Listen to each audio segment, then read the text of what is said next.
आगे है peptide bond. तो पेप्टाइड बॉन्ड जो होता है ये हमने पहले ही पढ़ा है कि एक अमीनो एसिड जो होता है, एक का एन टर्मिनल दूसरे का सी टर्मिनल, जब आप उसमें बॉन्ड बनाते हैं तो उस बॉन्ड को पेप्टाइड बॉन्ड कहते हैं। अब ये जो पेप्टाइड बॉन्ड होता है ये बेसिकली कंडेंसेशन प्रोसेस होता है। इसमें एक वाटर मॉलिक्यूल रिलीज़ होता है। मतलब ये है कि कार्बोक्सिल ग्रुप का OH ग्रुप और NH2 का हाइड्रोजन ग्रुप निकल कर एक वाटर मॉलिक्यूल रिलीज़ कर देते हैं। तो दोनों मॉलिक्यूल आपस में कंडेंस होते हैं, तो कार्बन नाइट्रोजन का जो बॉन्ड आपस में बनता है वो कोवलेंट बॉन्ड होता है। और लेकिन ये जो कोवलेंट बॉन्ड होता है इसको हम अमीनो एसिड बॉन्ड कहते हैं, और ये आमतौर पर लीनियर बॉन्ड होता है। और मतलब आपको ये भी पता होगा, हम एक जिसमें मैंने आपको बताया था कि ये जो पेप्टाइड बॉन्ड होता है ये ना ही सिंगल बॉन्ड होता है, ना ही ये डबल बॉन्ड होता है। इसको SO कह लेंगे, रेजोनेंस की वजह से ये पार्शियली डबल बॉन्ड होता है। इसको हम आज भी थोड़ा सा रिवाइज करेंगे इसको।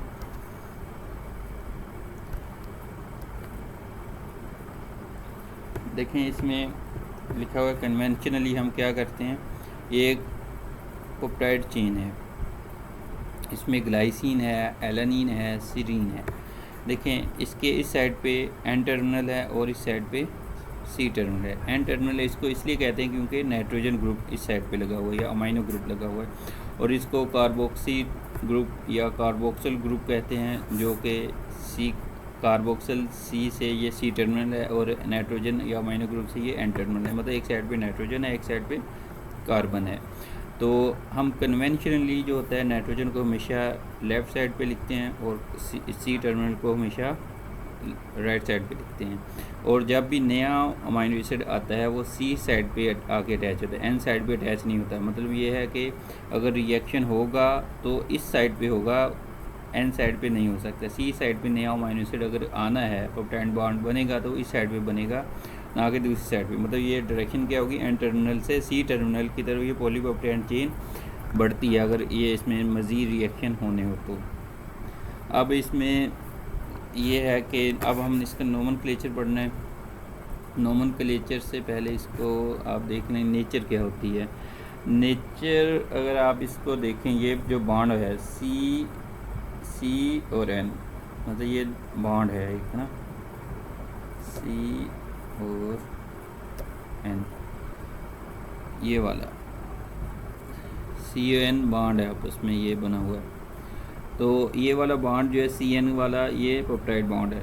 अगर आप इसको गौर से देखें तो नाइट्रोजन पर जो लोन पेयर ऑफ इलेक्ट्रॉन है वो वैसे ही है, और C के पास जो कार्बोनाइल ग्रुप जो है उसने ऑक्सीजन के साथ डबल बॉन्ड बना हुए, और ऑक्सीजन के पास दो lone pair of electron, nitrogen के पास एक। तो होता ये है कि ये जो नाइट्रोजन के जो लोन पेयर ऑफ इलेक्ट्रॉन है ये सी की तरफ मूव करते हैं, कार्बन की तरफ मूव करते हैं, जिसकी वजह से कार्बन और नाइट्रोजन के दरमियान डबल बॉन्ड बन जाता है। और जब कार्बन की वैलेंसी 4 से ज़्यादा होती है तो क्या होता है कि कार्बन अपना ये वाला बॉन्ड तोड़ देता है और इसके दोनों इलेक्ट्रॉन ऑक्सीजन पर शिफ्ट हो जाते हैं, जिसकी वजह से ऑक्सीजन पर नेगेटिव चार्ज आ जाता है।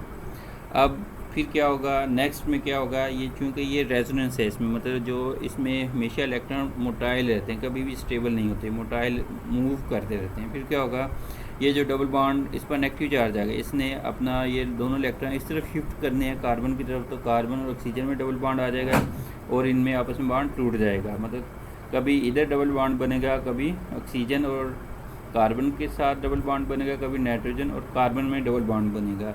लेकिन हकीकत में दोनों के दरमियान कभी भी डबल बॉन्ड नहीं होता, ना ही कभी सिंगल बॉन्ड होता है, क्योंकि ये इलेक्ट्रॉन इक्वली मूव करते हैं, जिसकी वजह से ये जो बॉन्ड होता है CN का बॉन्ड ये पार्शली डबल बॉन्ड होता है। जब ये पार्शली डबल बॉन्ड होता है इसमें ये वाला मतलब बहुत ज़्यादा इंपॉर्टेंट है। आगे जब ये पार्शली डबल बॉन्ड हो जाता है तो ये ट्रांस स्ट्रक्चर को प्रोड्यूस करता है, जिसकी वजह से इसकी सेकेंडरी स्ट्रक्चर ओरिजिनेट होती हैं।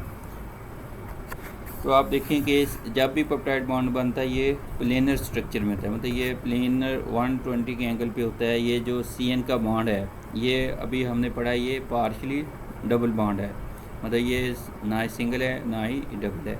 इसके ऑक्सीजन और ये हाइड्रोजन हमेशा आपस में ट्रांसफॉर्म में रहते हैं, और इसके अलावा जो CN मतलब पेप्टाइड बॉन्ड है ये साइड चेन के साथ हमेशा ट्रांसफॉर्म में ये पाया जाता है। अब पेप्टाइड बॉन्ड को हमने नेम देना है। मतलब हमारे पास एक स्ट्रक्चर है, ग्लाइसिन है, सीरीन है, एलानिन है, मतलब 3 अमाइनो एसिड्स हैं और तीनों अमाइनो एसिड ने आपस में पेप्टाइड बॉन्ड बना कर एक पेप्टाइड चेन बना दी।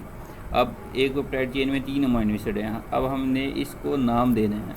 तो नाम देने के लिए रूल ये होता है कि आपने आखिरी सी टर्मिनल पे जो अमाइनो एसिड होता है उसको पूरा नाम देना है और पहले जितने भी अमाइनो एसिड आएंगे उनको YL आखिर में लगाना है।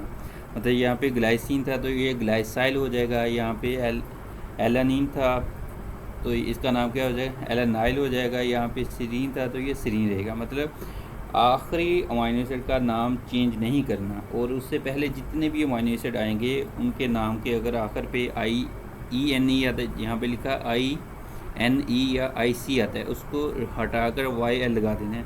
जैसे आप हाइड्रोकार्बन की नोमेनक्लेचर आपको याद होगा, अल्केन, अल्कीन, अल्काइन। मतलब अल्केन होगा तो ANE लिखेंगे, मतलब सैचुरेटेड हाइड्रोकार्बन के लिए। अगर अनसैचुरेटेड है डबल बॉन्ड वाला उसको ENE से लिखेंगे, अगर ट्रिपल बॉन्ड वाला होगा उसको YNE से।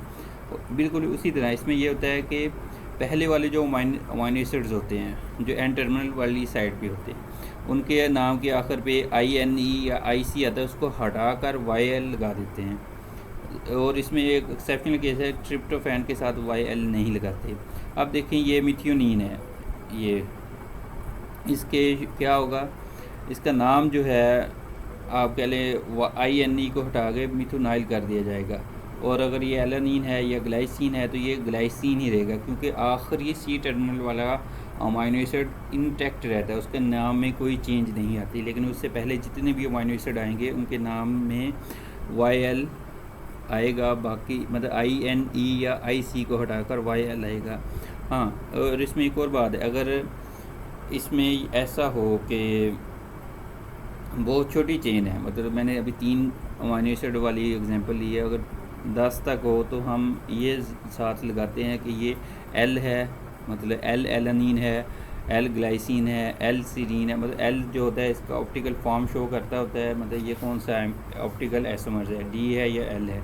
आमतौर पर हमने पढ़ा था कि जो अमाइनो एसिड होते हैं वो L फॉर्म में पाए जाते हैं। अब देखें एग्जांपल इन्होंने दी हुई है आखिर में, ये इससे आपको काफ़ी समझ आ जाएगी। ये एलानिन है, मतलब एब्रीवेशन है, ये ल्यूसीन है, ये ग्लाइसिन है। इनका IUPAC नेम क्या होगा, एलानाइल। मतलब इसके पूरे नाम के साथ एलानिन INE हटाकर एलानाइल YL लगा दिया। अब ल्यूसाइल, मतलब ये ल्यूसीन था, इसको ल्यूसाइल कर दिया। और ग्लाइसिन जो था वो ग्लाइसिन ही रह गया, क्योंकि आखिरी अमाइनो एसिड को कुछ नहीं करते, उसको मुकम्मल ही लिखते हैं। और दूसरी इसमें इम्पोर्टेंट बात यह है कि जब भी आप इनका नाम लिखते होते हैं तो इनमें कहीं भी कोई स्पेस नहीं देते। अब है एसोमेरिक पेप्टाइड्स। एसोमेरिक पेप्टाइड्स वो होता है कि आप इसको जिस तरह एसोमर्स होते हैं, एसोमर क्या होता है कि जिनका मॉलिक्यूलर फार्मूला सेम हो लेकिन स्ट्रक्चर फार्मूला डिफरेंट हो। अब एसोमेरिक पॉइंट में ये होता है कि 2 चेन जिनके नंबर ऑफ अमाइनो एसिड और टाइप सेम हो, मतलब जैसे ग्लाइसिन है, एलानिन और सीरीन है, ये 3 अमाइनो एसिड्स हैं। तीनों अमाइनो एसिड ने मिलकर 2 अमाइनो एसिड बना लिए, 2 पॉलीपेप्टाइड चेन बना दी। अमाइनो एसिड जो है ग्लाइसिन, एलानिन और सीरीन, मतलब 3 है। पहली में क्या है, ग्लाइसिन, एलानिन और सीरीन, मतलब ये एक पॉलीपेप्टाइड है। अब इसके दूसरी पेप्टाइड चेन में यही अमाइनो एसिड होंगे लेकिन इनका ऑर्डर जो होगा वो डिफरेंट हो जाएगा। तो ये आपस में एसोमेरिक पेप्टाइड्स होंगे लेकिन ये डिफरेंट मॉलिक्यूल्स होंगे। बात की समझाई। जिस तरह एसोमर फॉर्म में क्या होता है, जिनका स्ट्रक्चर फार्मूला डिफरेंट हो लेकिन मॉलिक्यूलर फार्मूला सेम हो, इसी तरह एसोमेरिक पेप्टाइड्स में अगर number and types of amino acid same हो लेकिन उनकी अरेंजमेंट डिफरेंट हो तो वो जो एसोमर्स होता है उसको हम एसोमेरिक पेप्टाइड्स कहते हैं, या जिसको कॉन्स्टिट्यूशनल एसोमर्स कहते हैं। मतलब आर्डर उनमें तरतीब आ